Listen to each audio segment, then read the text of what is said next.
Hi everyone, welcome back to this channel. In this tutorial, I will show you how to catch the European Mudminnow in Heartopia.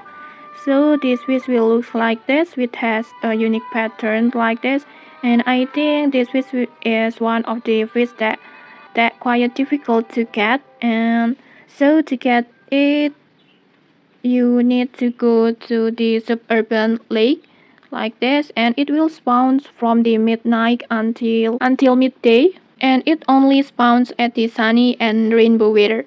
So just go to the Suburban Lake. Before I catch this fish on this Suburban Lake on here, and then so just go to this area and then just catch this fish at the sunny or rainbow weather from the midnight until midday. And you can also use the fish attractor or mermaid perfume to increase your chance to get this fish.